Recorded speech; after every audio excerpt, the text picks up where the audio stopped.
Greetings guys, another unboxing for you. Pretty excited about this one. This has actually been sitting on my shelf for over a week because I didn't want to open it without showing it to you guys as I'm opening it.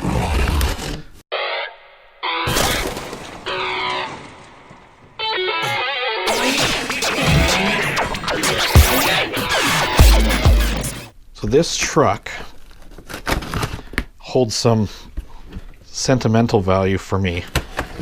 Not this one in particular, but this type of truck.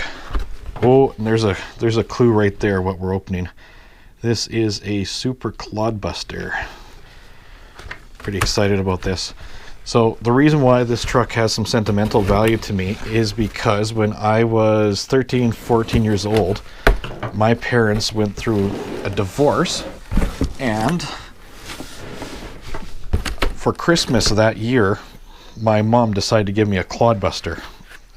She knew I was big into RCs. She knew that the Clodbuster was something that I'd been staring at. The 1987 issue of Radio Control Car Action showed this awesome picture of a Clodbuster sitting on top of, I think it was a Hornet or something like that. And ever since that picture got burned into my mind, I always loved that picture of it kind of sitting on top and how big and massive the Clodbuster was, because there was really nothing before the Clodbuster that was this big. Like Tamiya was leading that whole industry, and they had the Blackfoot, which was kind of their first monster truck. I had a Marui Big Bear, which was a pretty big truck as well, but not this big. Didn't have this size of tire. Anyways, coming back, so I got that truck and I was so excited. I built it up really beautifully. I'll have some pictures here of it. I got the body done professionally. It was teal with a fluorescent pink stripe down the side, and had a Chevy logo in the back, which is kind of ironic for me because I'm not a Chevy guy. But I did it up with the nice Chevy logo and all that stuff. And then the piece de resistance was the Parma Hemi Engine, which we actually cut a hole in the hood so that we could have this massive, gorgeous engine sticking out of it. And yeah, I know Hemi is Dodge, but you know, honestly, at the time, I didn't know Hemi was Dodge. I just knew it was a big engine, so that's what I wanted. And get this, the Hemi was painted fluorescent pink to match with that pink stripe going down the side. It was a real 90s thing, or late 80s, early 90s, because I don't know if you guys are old enough to remember that period of time, but fluorescent colors were just all the rage. So this is kind of going back. So here's the thing about that truck. I never did get to drive it. I sold it before I ever drove it because I made it too pretty. It was too nice to even run. So it sat on a shelf for many years. And then once my interests swayed in other directions, particularly me buying my first car, I sold it. Didn't even sell it for that much. But it was a big regret of mine, especially later on in life, you know, getting back into RCs and stuff and just remembering what I lost. Cool. And the cool thing about that RC is that, like, it was so unique. Like, when you look at the pictures of it, like, there's just nothing like it out there, right? So I was on a Clodbuster group on Facebook, and crazy, the guy says, "Hey, do you want to know where that truck is now?" I'm like, "Yeah, absolutely." And he's like, "I have it now." So he sent me pictures of it, of how this truck is in its current form. And it's gorgeous. It still looks good. He's done all kinds of changes to the chassis. He's got ESP chassis on it, I think, and various other bits and parts on it. But you know, still a very nice looking truck. I was hoping one day to get that back, and maybe I will someday again, but for now this is going to be my Clodbuster fix. So I don't know how many of you guys that are watching this actually know anything about the Clodbuster. This is an older truck. Like this by 80 came out in 87, so this is a 30-year-old truck. It's not 30 years old in age, but 30 years old in design. And it's very different than trucks that we have now. Like when the T-Max came out, that's what I remember about the T-Max. That it was such a different truck, because like it just looked tough, and you know, it could handle things and you could jump it.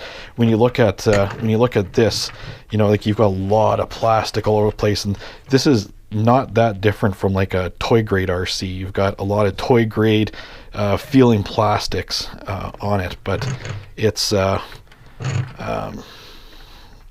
still a hobby grade, and it's still a very good RC in all aspects. I'm gonna put these wheels and tires on, try and give you guys a bit of a look of what it looks like.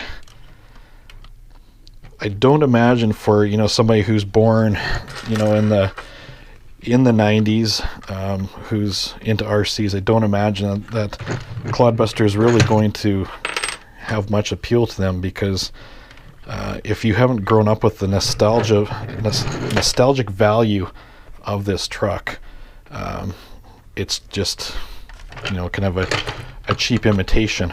Ooh, look at that. That's too bad. A lot of chrome coming off of this particular wheel. But that's okay. This truck is supposed to be a runner.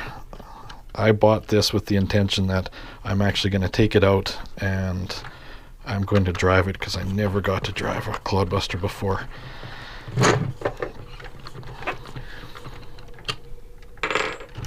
So to show you some of the design things, if you look at it, you're not going to see any drive shafts going from the front to the back or centralized transmission. You're actually looking at what I believe was the first dual motor, dual transmission RC from the time, and four-wheel steering. Look at that. Woo! You still don't see four-wheel steering on many RCs. It's just not terribly practical.